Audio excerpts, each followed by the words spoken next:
If you're looking for why I say Jon Jones loses his fight, just skip to that part. I mean, it's pretty interesting. But first off, we start with bonickel versus Jamie Pickett.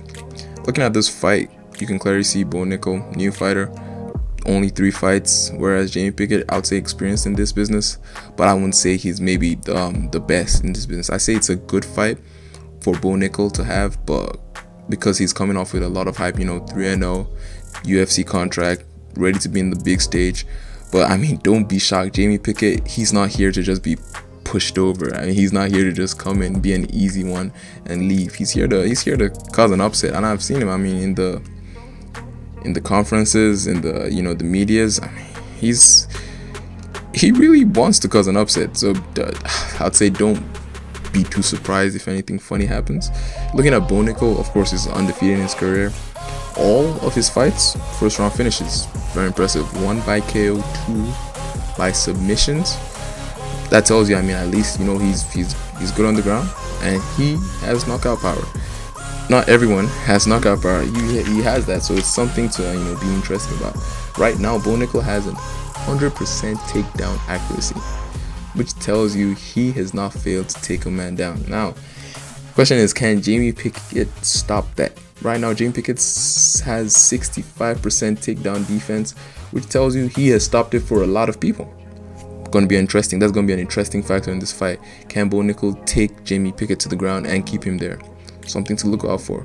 This is going to be bonickel's first UFC fight, so the nerves. When you come on the big stage, we'll see how he can handle it. Something I'm really looking forward to see. I mean, can bonickel keep the calm? Have the bottle to fight on the big stage. Jamie Pickett been here, done that, and if we look at the stats, Jamie has the longer reach and the longer leg reach.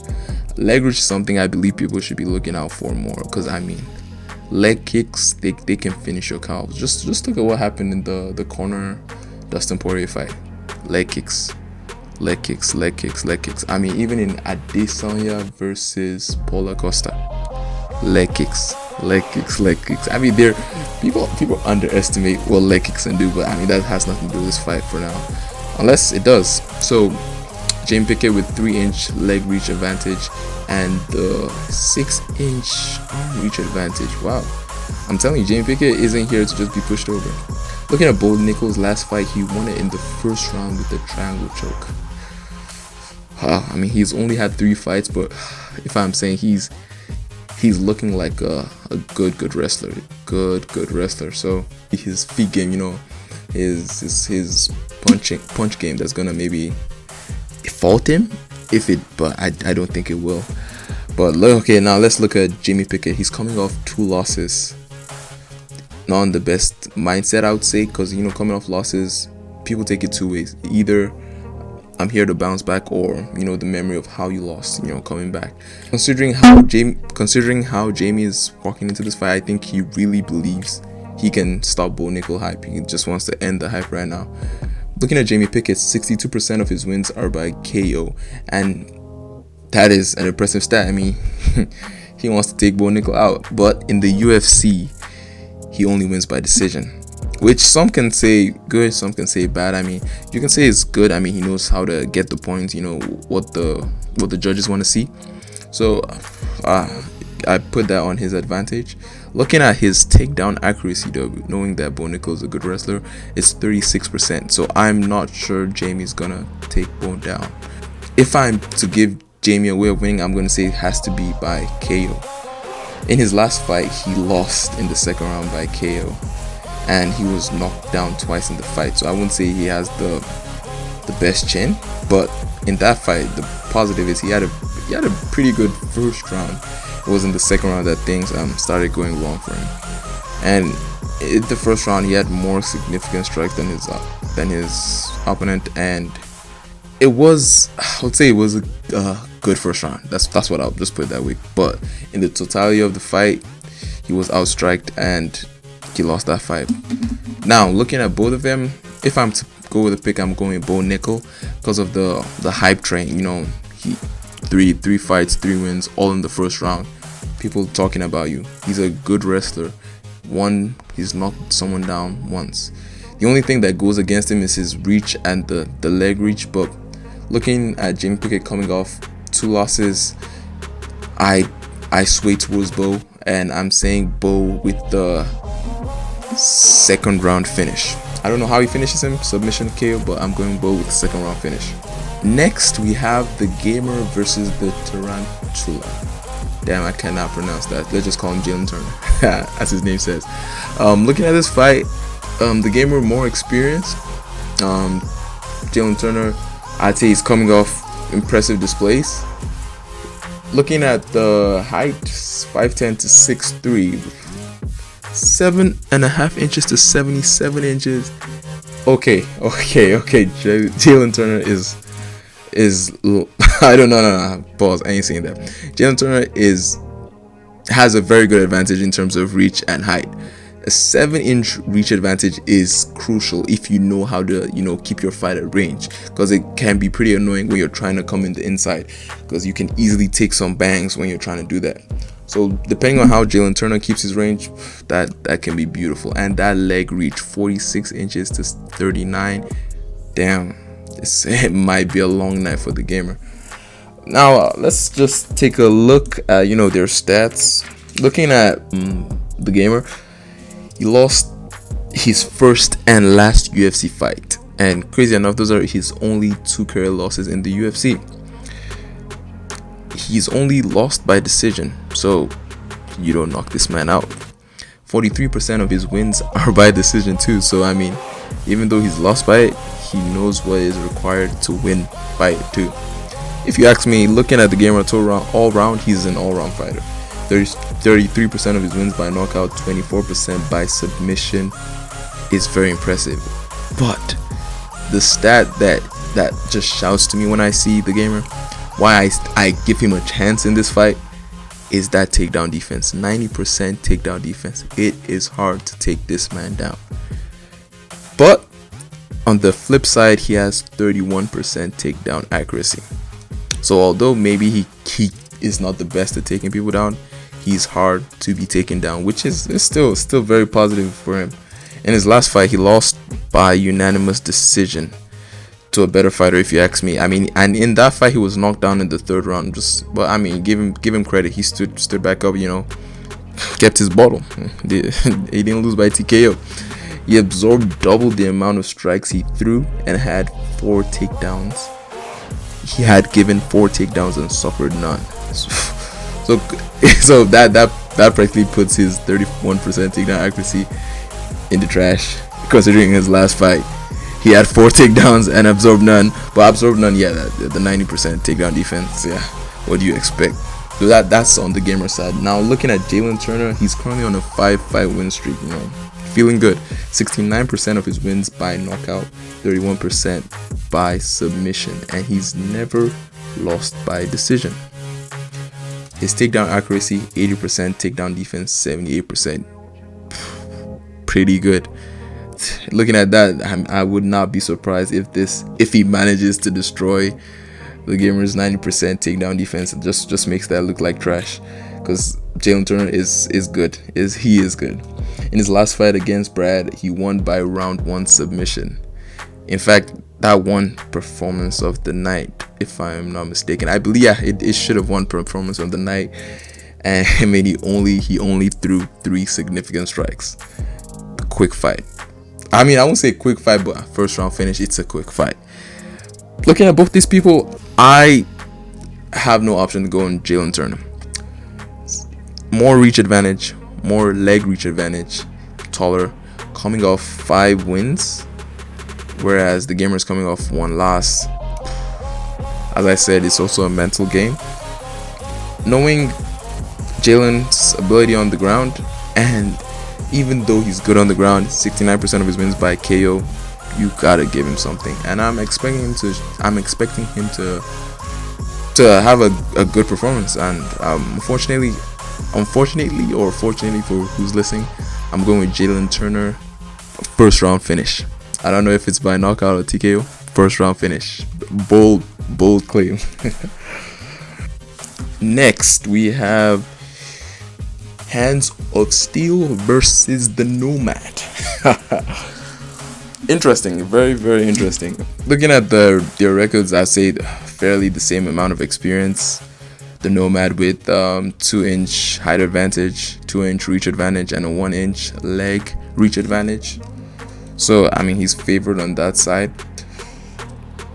Let's look at I mean, people looking at the, how would I say this? With the 16-0-0, it's easy to say, okay, yeah, this man's defeated. More people, he's undefeated. You know what I'm saying? He's coming in strong. But looking at Hands of Steel, he's currently on a 2-fight win streak. He's ranked number 7 in the division. 60% of his wins by TKO and KO. 86% takedown defense. It's not a joke. Like, it's not gonna be an easy fight. I know everyone's like, yeah, the Nomad got this easy. Because if you watch him fight, the Nomad, he's quick. Like, I mean, he doesn't waste time, feeling out his opponent. He doesn't like, all those games. He just tries to get straight to business. But I believe Hands of Steel has the ability to make it a slow fight. Although he has 44% takedown accuracy, which is not good, because the Nomad loves to defend his takedowns. So 44% accuracy isn't that good, but he boasts 61% significant strike accuracy. So he can bang. Now looking at the Nomad, he's currently ranked number 9, right? Yeah, I think he's ranked number 9. He's undefeated in his career, obviously. 4 UFC fights and never been to decision. That's what I mean when I say he's like a fast fighter. He doesn't like to wait long. He tries to get it done with.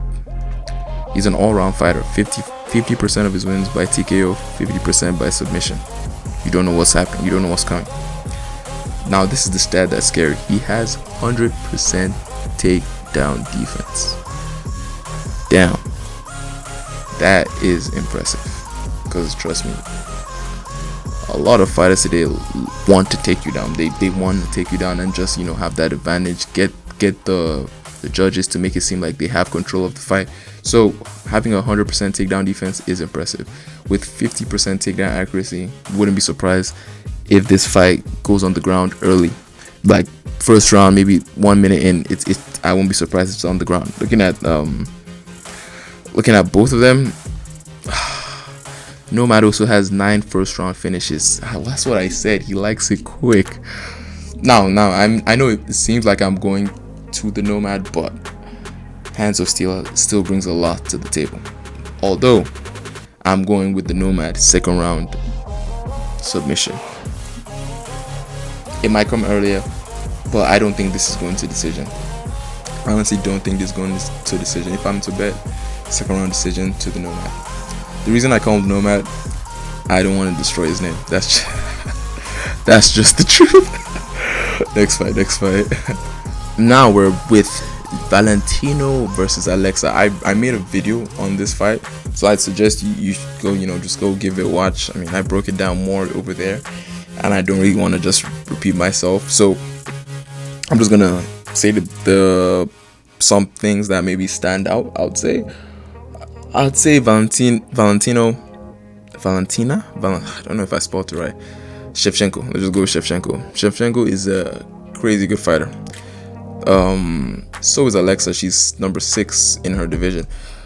But I believe Shevchenko goes down in history books as one of the greatest. Therefore, I went with her in this fight, and I don't want to say I think it's going to go to decision, because I know Alexa has a lot of bottle in her, but I think it's going to be a dominant performance from Shevchenko.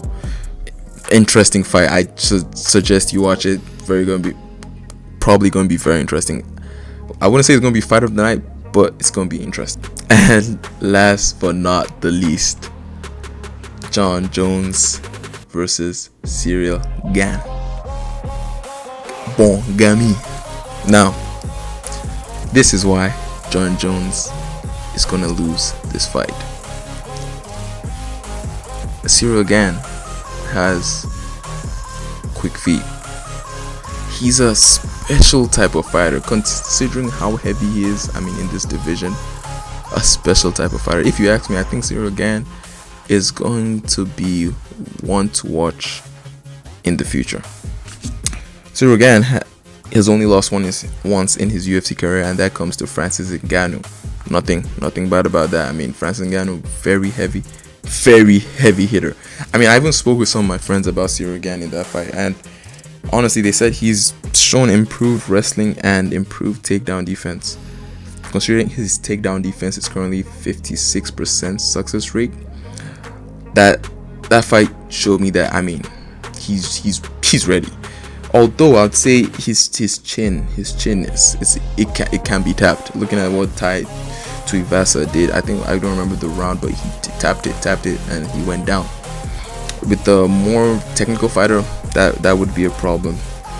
45% of his wins by KO, only lost once in his career. Already said that.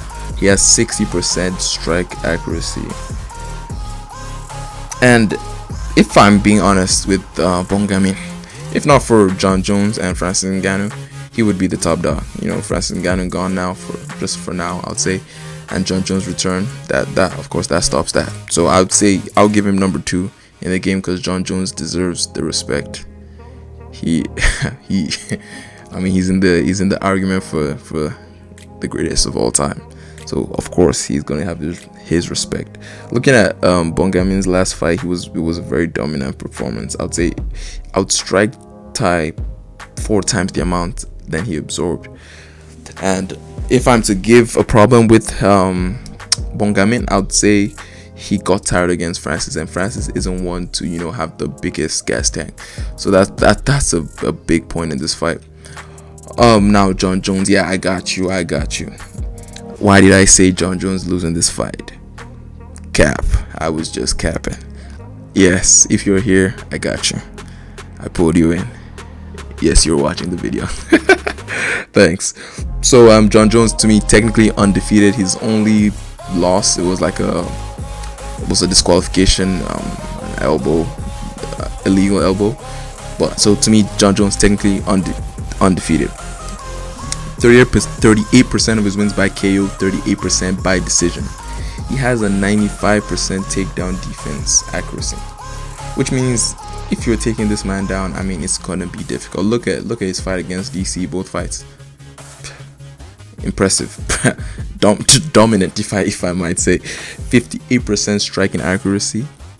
That's another thing about Jon Jones. You know, he picks his shots. He's a very smart fighter. In his last fight against Dominic Reyes, won by unanimous decision, he had 2 takedowns and was never taken down.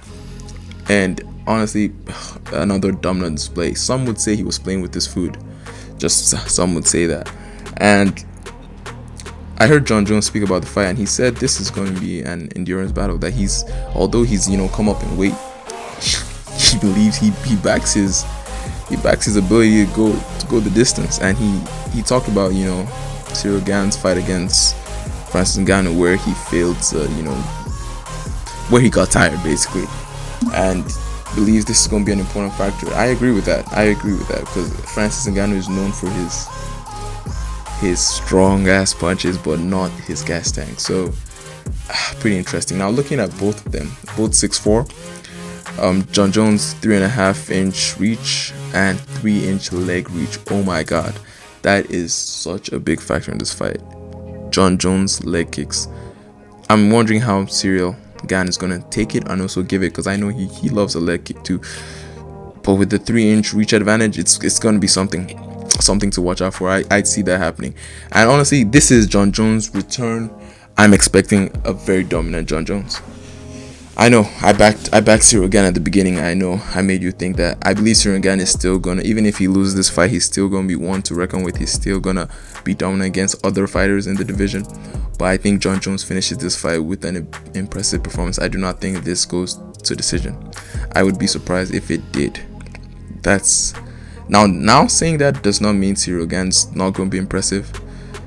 I just think this is gonna be, I wouldn't say fireworks, because Jon Jones, I won't say he's like a firework fighter. He's a smart fighter, but a very interesting fighter. I'm going Jon Jones 3rd division KO. I said 3rd division. I'm going Jon Jones 3rd round KO. That's my prediction. Yeah, Jon Jones 3rd round KO. What do you guys think on all the fights I say? I know I probably said some stuff that you might think is crap. Tell me below down in the comments. I'd love to hear it. Looking forward to see these fights. Later.